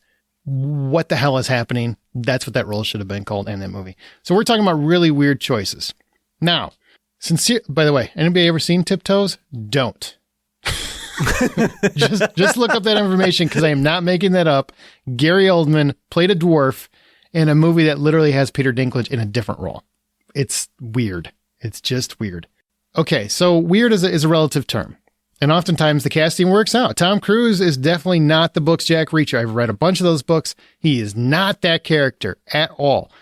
Jack Reacher is fairly unattractive. He's an average looking guy, very imposing, but that's about it. And also a very good detective and ass kicker. So even though it's not the book Jack Reacher, he did manage to make the character his own. And he kicked a lot of ass playing him. I think he did a very good job as Jack Reacher. It's just not the book's Jack Reacher. So it was weird casting. Just weird. So what do you think has been the weirdest casting choices you can remember? We're going to go round robin. Amanda, you can start. Start with your first one and why it was so weird for you. And whether it worked or not, that's up to you. Yeah, so the first one that came to mind immediately was Heath Ledger playing the Joker in The Dark Knight. Yeah, we were all worried about that. Yeah, I mean, he was always kind of like a sweet, quirky, cute character sort of thing, and historically, there's been a lot of Jokers, and most of them are pretty good. And so he had some competition to come up against, and I think I can speak for the general population that he astounded all of us beyond belief. I mean, to this day, he's still my favorite Joker. I just couldn't believe the performance that he gave. It's funny because if you look back now, well, yeah, he's the best Joker. He's great. He's wonderful. I love him. He's definitely better than Jared Leto. But at the time, you're right. I mean, he was just not a guy you could picture in that role. And at that time, what a lot of people don't remember is Jack Nicholson was still pretty beloved in that role from when he played in Tim Burton's Batman. So even though his was over the top and very cheesy and whatnot, people loved that performance. Heath Ledger made it real. He made it dark. He made it sadistic. And I think that's just what endeared him to so many people.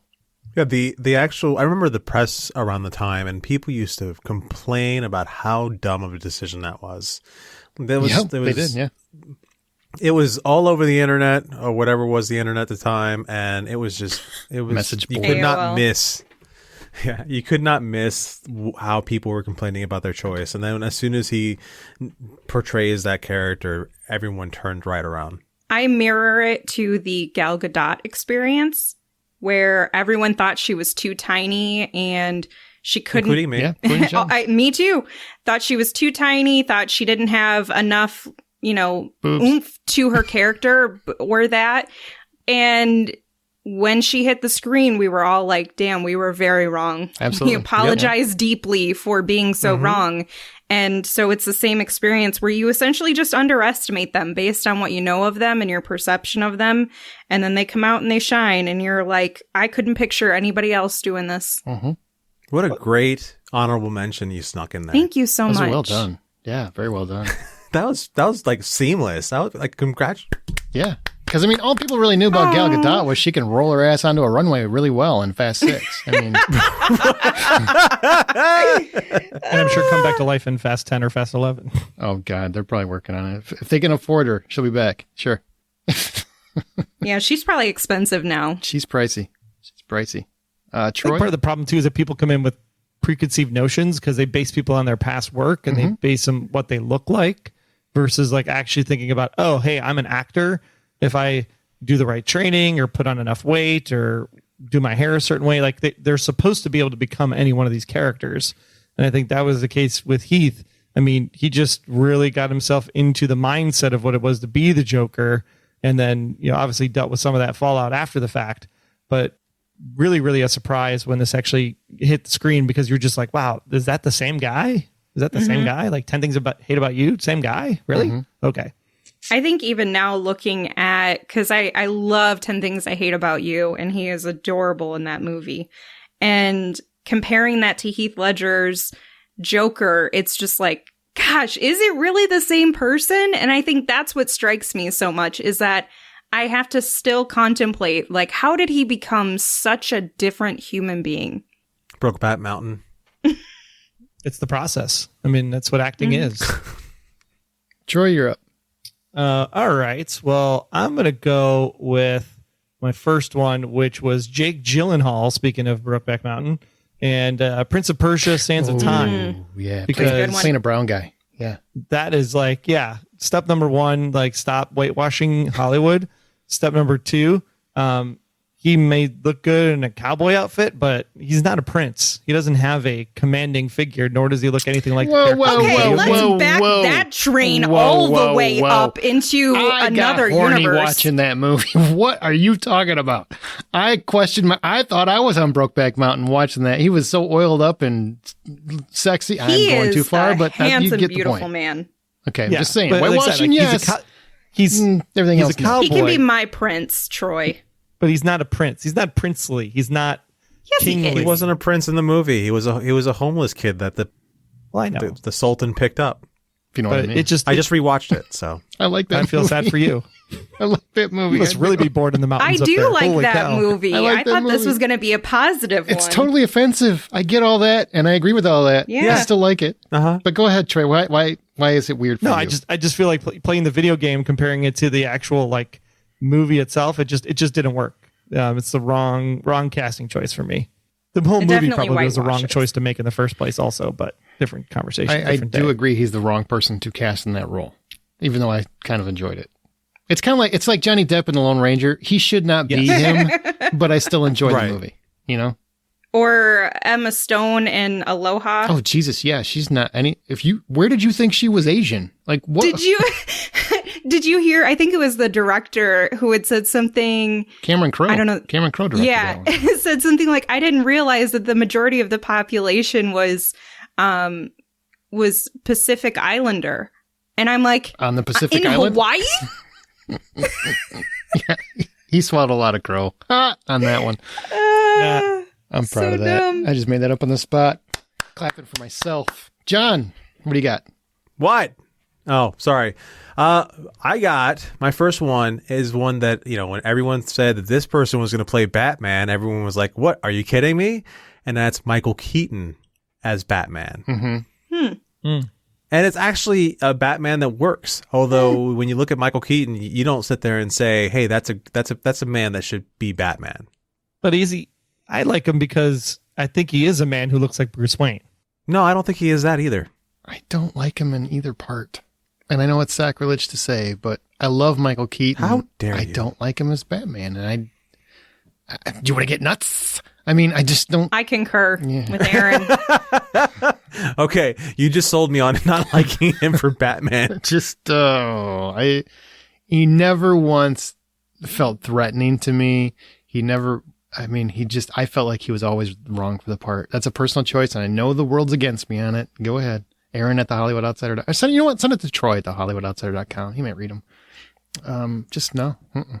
But those movies were also right. different. I still like the tone movies. and style. Mm-hmm. They were like the very movies. different. Yeah. So I think that's Yeah. why it works, because of the tone and style of the movie and what they were trying to go for. Versus if you look at the Dark Knight series, obviously a much different tone. You need a much different Batman. Agreed. So, John, but that casting choice worked for you, is what you're saying. It does work for me Okay. because I like how he actually fits very well in a gothic character, which Batman is a gothic character. So, because hey, Gotham. But anyhow, It's probably where the name came from. right. But he works as a gothic character because he has that he does have a roguish quality to him as far as his appearance, and that does kind of work. But the rest of it, like, he's not an imposing figure. He's not the size of Batfleck, who's the right Batman. He's not the handsomeness of Christian Bale. He's not or any of the other ones. But yeah, he still works for me.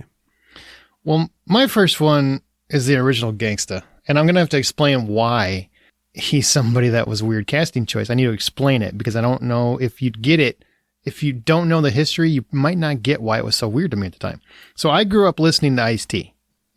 I grew up, original Gangster and other works of his were staples in my world.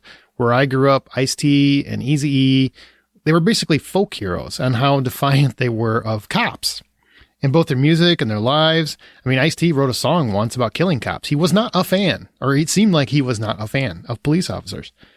So when I heard Ice-T was going to be in New Jack City, it's a movie about a drug dealer in the projects rising to the heights of the criminal world. I just thought, damn, Ice-T's going to be a great Scarface. That's what I thought. I mean, he was a drug dealer before he was even a rapper.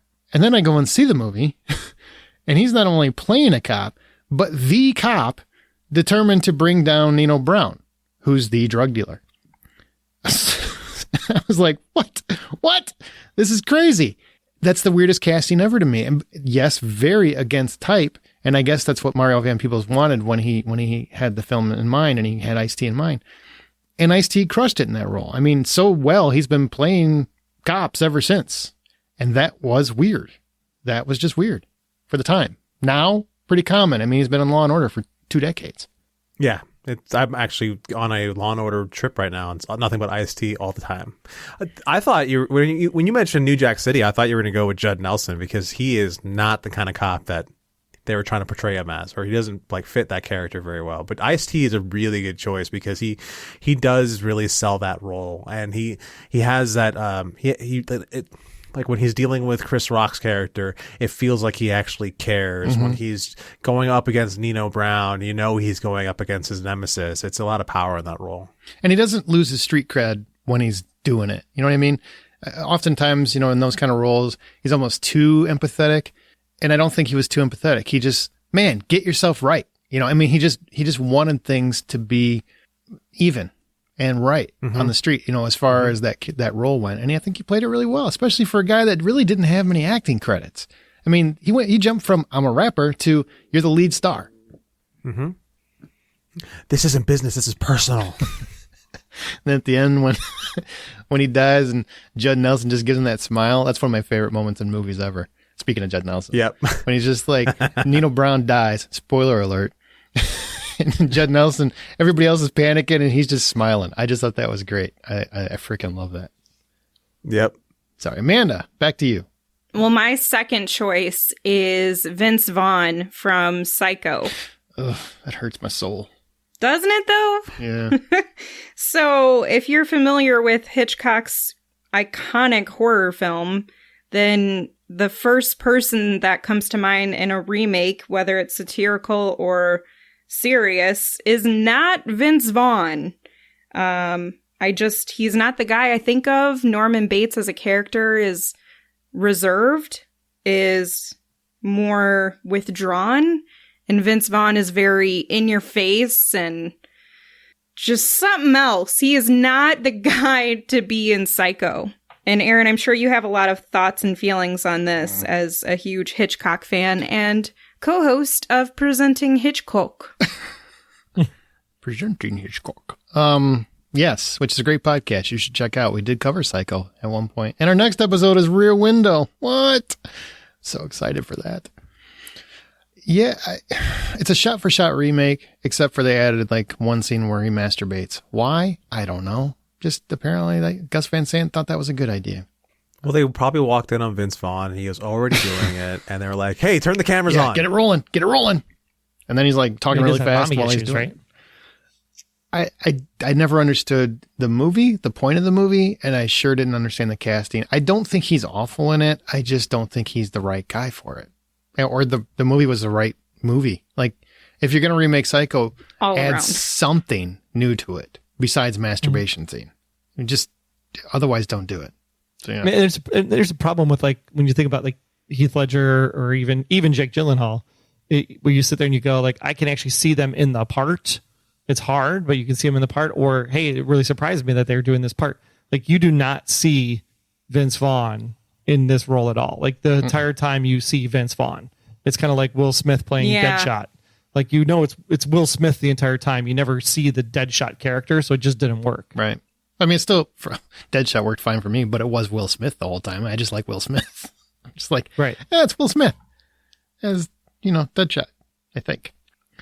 I think that casting was totally because he was hot at the time. Yep. That's all it was. All right. Well, I'm going to go with Keanu Reeves in a bus movie called Speed, because he had one action film, I think, prior to this, which would have been Point Break, where he was like a hip surfer dude, still more like a Bill and Ted character than a true action hero. And Speed really read more like a Bruce Willis Die Hard type character.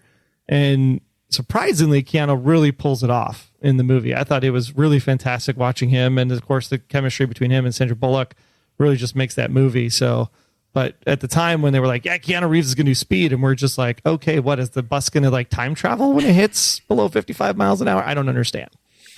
That would have been amazing. I really like that movie. It's a great movie. It's a great movie. Yeah, it's a great movie. And dead on. That was weird casting. I remember when it came. And you know what? That was a huge hit.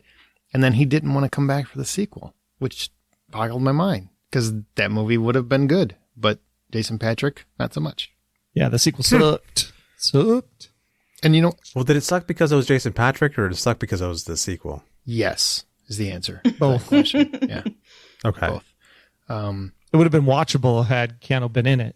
Yeah, because I mean, no matter what, he's usually watchable. Even in Point Break, where I will dare say his acting is bad, he's still. Yeah, I think that's a given. Yeah, it's an entertaining watch, regardless. Yes, Patrick Swayze is the main reason, but I can still watch him going, I still like the guy. It's like I know he's bad at this role, but I still like him, and I can't figure it out.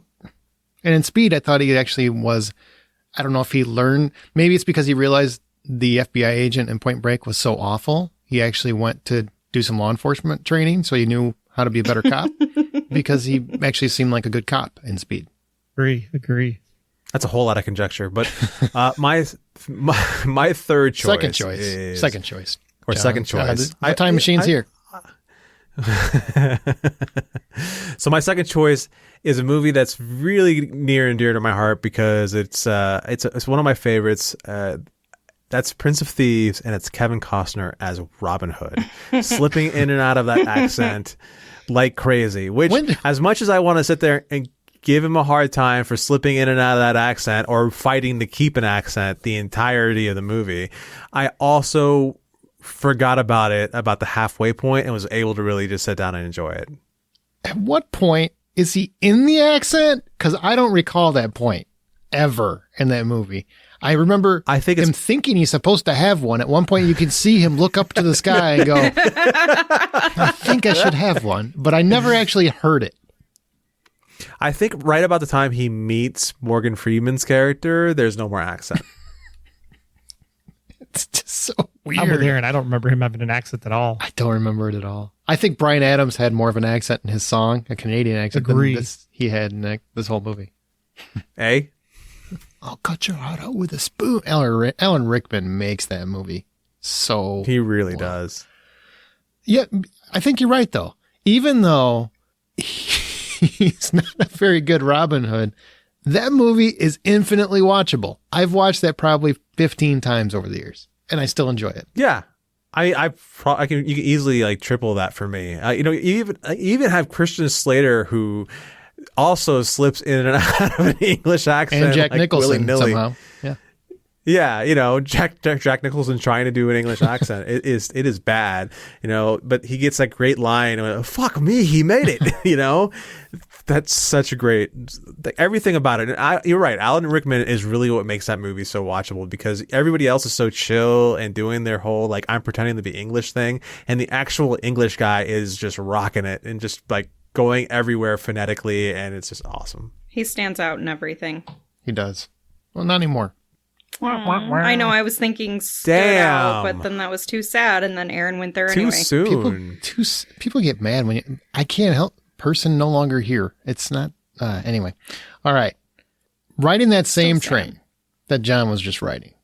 Sean Connery, one of my favorite all-time actors. One of the best actors ever to work in film. Arguably one of the best actors who can't actually act. Because he plays just Sean Connery and everything. But just kidding. I love Sean Connery. The Hunt for Red October is a great movie. I have no problems whatsoever with that movie. But you have to admit it was freaking weird to cast Sean Connery as a Russian subcommander who has a zero Russian accent for the entire movie, even when he actually speaks Russian. He actually speaks Russian at one point and doesn't sound Russian. And nobody faulted him for it anywhere. They were all like, yep, that's exactly what he should sound like. What? No. Maybe he tried and it was so much worse that they were like, please don't. Please just do American and we'll just pretend like we forgot to check some things. It's wild. Just do American? What? It's Scottish. You know what it is? Scottish. He's Scottish. Yeah. English. Scottish. I meant English. That's my natural accent. I meant to say English when I said just be American. I'm knitting, okay? I lost track. Forecasting choices for the podcast. Well, don't be knitting during a podcast, number one. No, it's relaxing. John is broken.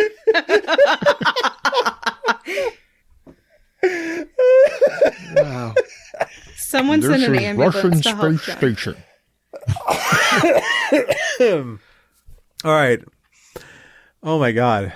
You know what I was just going to say, was trying to say before I lost, or divided by zero just there, is that you kind of marvel at his hairpiece the entire time too. It is, yeah. This is very true.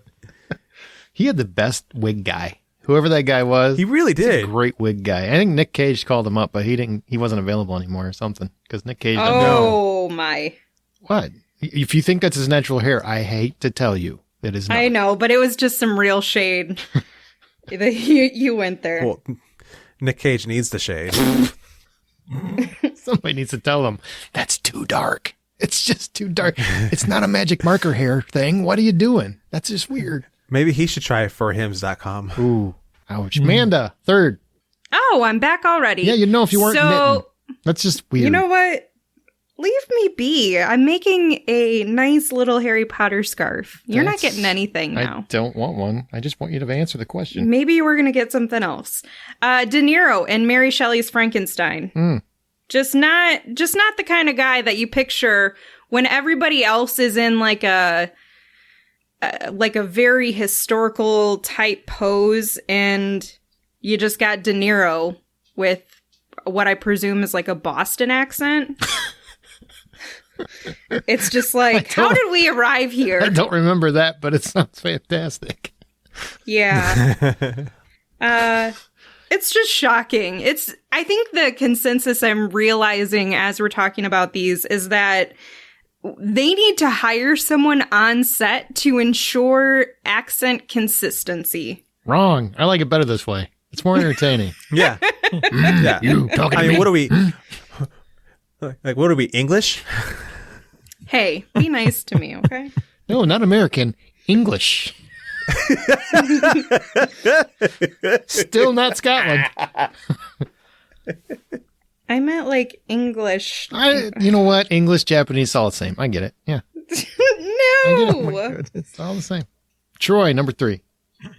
Well, I think this is the first time you can actually say that this musical was actually named Les Miserables because they Wow. put a guy who could not sing at all into one of the best singing parts that we had just witnessed at the 25th anniversary edition live from the O in London, and that is Russell Crowe playing Javert. Like, I'm sorry, worst- live from the O? Yeah, live from the O. Get cultured. I'm going to walk away for this one. It's English. You wouldn't have seen it. You wouldn't know. It's not American. And it's definitely not in Scotland. Russell Crowe is just terrible in this role completely. Can't sing. Unfortunately, in this case, can't act either because most of the acting involves singing at the same time. And it was just a disaster. And it was just a complete capitulation for the character. And when he finally goes over the edge and kills himself in the movie, I was just like, thank freaking God that that's over. Did he do it with cheeseburgers? Wow. No. Wow. Wow. People get mad at me.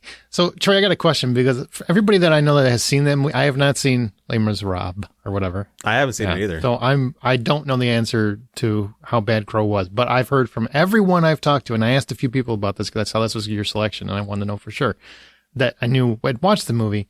Is he really that bad? And they all said, movie great, Hugh Jackman fantastic, Anne Hathaway was just amazing. But yes, he almost destroyed the whole movie single-handedly. Yes. Is that true? 100%. If you are a Les Mis fan in any way, shape, or form and watched any production other than the movie, and then you watch the movie, you're like, I can never see Les Mis again. And it's just his performance that ruins it. Correct. That's insane. That's crazy. Everybody else is so great. And it's just like, yeah. The answer is, Russell, I am not entertained at all. Bravo. You know, he's just, he had that in a title card somewhere. And he's just like, I got to hold on to this one. I got this baby ready to go. Ready to go. He's like, this is my moment. This is my moment. This is the me moment right now. All right, John, what's your last one? So my last one was one that I actually, I have to admit, I don't remember the movie at all. I know I watched it and I thought I liked it when I did watch it, but I was still stunned by this casting choice, and that's Robin Williams in 1 Hour Photo. I do remember that I found him engaging and scary and just nuts. And as I understand it, this was the role that led him into getting cast in Christopher Nolan's Insomnia. Thank you. And so that. And again, that's another great role where you find him playing something that's completely out of type for him. And this is one of those ones that just works. He was always such an underappreciated dramatic actor, I think. Yeah, because he was so good at literally everything he did. Any role he played, he was wonderful in. But whenever he did dark, which, you know, obviously he didn't do a ton of, but whenever he did it, unlike a lot of comedic actors who try to do very, very dark roles, it's hard for them to step out of. Jim Carrey, he's famous for, he's actually a pretty solid dramatic actor, but nobody takes him seriously in those parts because they only see him, you know, funny faces and everything, where you can get lost in a Robin Williams performance. That 1 Hour Photo is definitely a prime example of that. Insomnia, and he does a bunch of other ones, but that I think is the one role where I finally saw him in a different light. Good choice. So here's one that really kind of messed me up as a kid. True story. So my grandfather's favorite actor was John Wayne. I've seen so many John Wayne westerns. I don't love John Wayne, but I like John Wayne. I mean, he's like Sean Connery. He's literally the same guy in every movie, including when he played Genghis Khan. in 1956's The Conqueror. Just to give you a quick history lesson, Genghis Khan is probably one of the most famous people of Asian descent. I mean, he's definitely in the top 3, I would think. And he's the Asian chief of the Mongols, right? So we all know Asian. And in this movie, The Conqueror, where John Wayne plays Genghis Khan, they dress him up like Genghis Khan. They keep calling him Genghis Khan. Many of the cast speak in that really offensive Chinese wannabe accent. Except for John Wayne as Genghis Khan, who sounds exactly like John Wayne at a Halloween party wearing Genghis Khan's outfit. It is something to build. Like, there has never been a better case for whitewashing than John Wayne as Genghis Khan in The Conqueror. And I, for the life of me, can't understand who in their right mind thought this was a good idea. Now I'm going to explain why that messed me up as a kid. Because until I actually got to high school and had history class where they actually explained who Genghis Khan was, keep in mind, no internet, kids, so I didn't learn until I got a book with it. I thought it was a white guy. Just had a lot of Asians working for him. That's what I thought. Oh my. That's what I thought. Because, Amanda, I didn't know who Genghis Khan was at the time. Like, No, I understand. I just knew the movie. And then history class, I'm like, well, he was a leader of the Mongols and it's Asian. And I'm like, wait, what? What? You sure it wasn't? You sure it wasn't me, Pilgrim? Did you see that movie, though? I'm telling you. What? Insane. Just insane. Oh, but not so fun fact. Maybe it's penance for making this movie. Just so you know, The Conqueror, almost half of that film's crew, true story, died of cancer, including John Wayne himself. And many believe it was because the movie was shot on a nuclear testing site in Utah. Oh, wow. Whoa. Mm-hmm. Oh, Jesus. There's nothing good that came out of that film is what I'm saying. Nothing. Probably one of the worst of his career. And Not even John Wayne's lungs. wow. But seriously, go even find a clip of it. It's hysterical because they're talking in that broken Chinese, it's that accent everybody hates, especially if you're Asian or an Asian actor, which I've heard from many Asian actors, especially recent years, who have said that they can't stand when actors have to have that accent. They're all doing that while he sounds just like himself. And it boggles my mind. Oh, and he's got like mascara on for painting Yes. in the different eye shape, right? Yeah, it's not. Yes. It's not good. It's not a good look for Hollywood. Not a really good look for Hollywood, no. Okay, well, those are our picks. So listener comments. Anybody? Amanda, we each went through. The topic goes in our Facebook group, and we each picked a comment from those comments. So, Amanda, what do you got? Yeah, mine's from Adam Smith. And great choice, I'm going to start off by saying, because this was my honorable mention. Keanu Reeves in Bram Stoker's Dracula, one of the worst attempts at a British accent I've seen. Oh, yeah, he's supposed to be English. Mm-hmm. I can't stand you guys.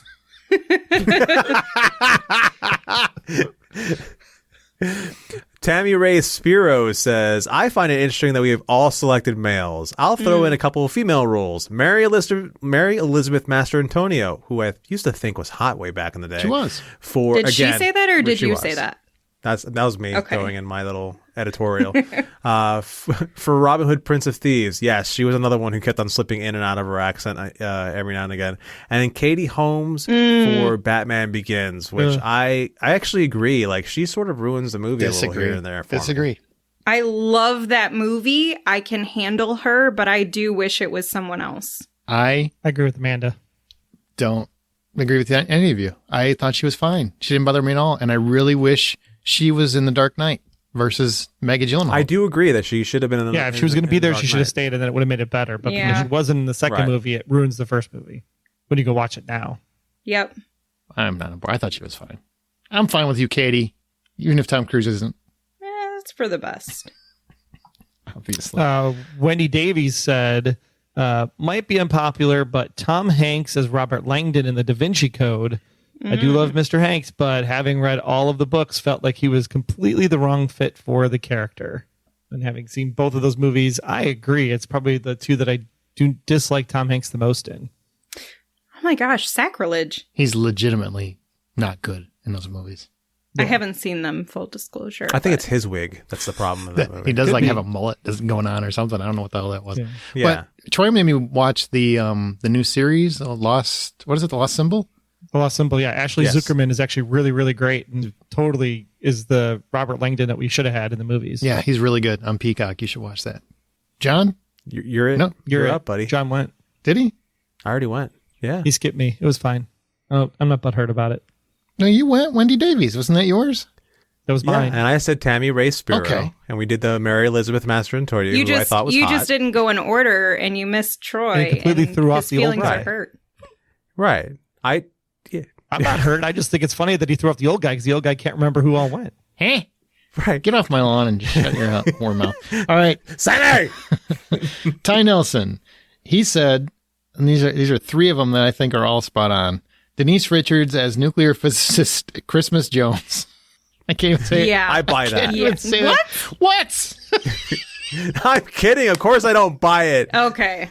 I was going to say, you're kicked off. The only thing about that works is that end line, I guess Christmas doesn't come more than one, or does come more than once a year, or whatever the hell that line was. That was so ridiculous.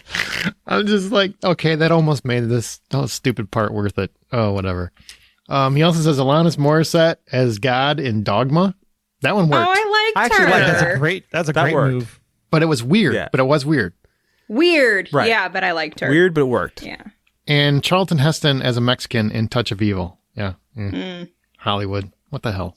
So there you go. Boom. Great topic, guys. That was a lot of fun. Boy, and that What does Charlton Heston sound like when he's trying to do a Mexican accent? Charlton Heston, but more offensive. John Wayne trying to do an Asian accent. Yeah. Right.